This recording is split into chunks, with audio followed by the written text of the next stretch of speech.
In this short video, I want to share with you some ideas on how you might want to get started in property investing. Hi, my name is Mark Lloyd. I'm co-founder of Property Mastering Academy and an investor for over 15 years. One of the most popular strategies when getting started is buy-to-let. It's the mainstay of investing. It has been for a number of years. Now, why buy-to-let? It's also a relatively straightforward strategy too. I'm not talking about buying a property that's already tenanted.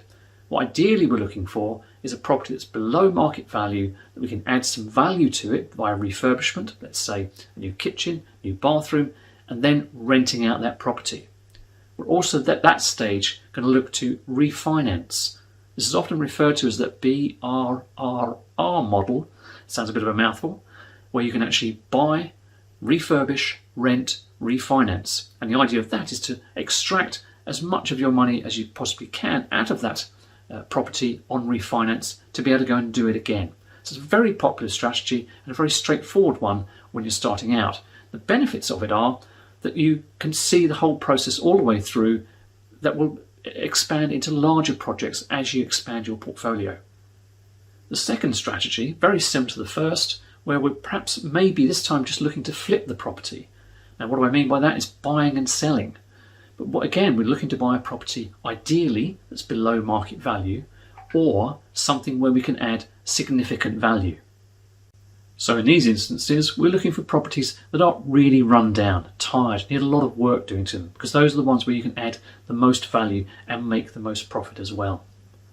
But also, a slight variation on that theme is looking at existing properties, such as, let's say, a one-bedroom flat that has a large lounge where maybe by reconfiguring the property you create a second bedroom. By adding bedrooms to properties, you create a substantial amount of uplift in the value of that property. You can then either sell that property or refinance it and rent it to add to your portfolio. So again, a very simple strategy to get started with and not too complicated.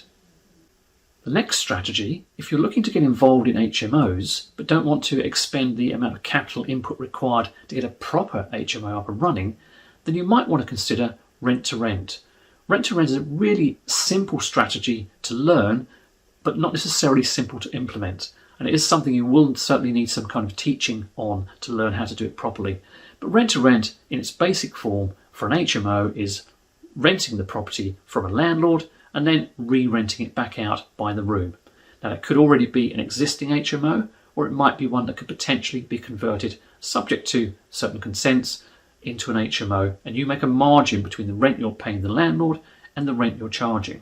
So I'd say a fairly simple way of getting into HMOs, but the main benefit really for you, or two main benefits really. One is extremely low cost. You can look anything from zero to maybe £3,000, £4,000, £5,000 capital input on one rent-to-rent HMO property, but also you get to learn how to run an HMO and see whether that strategy really is for you before you actually start to go buying them.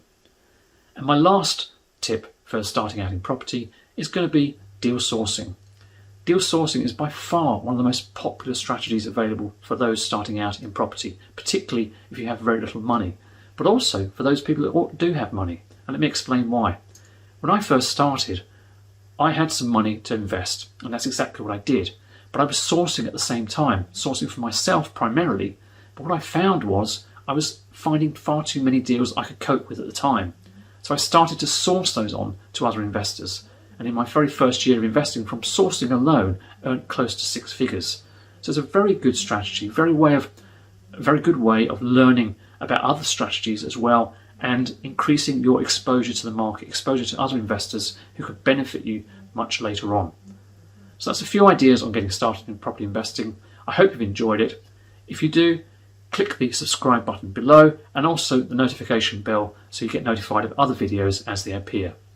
You'll also see some videos appearing on your screen now which will help you progress in your property journey. Thanks for listening.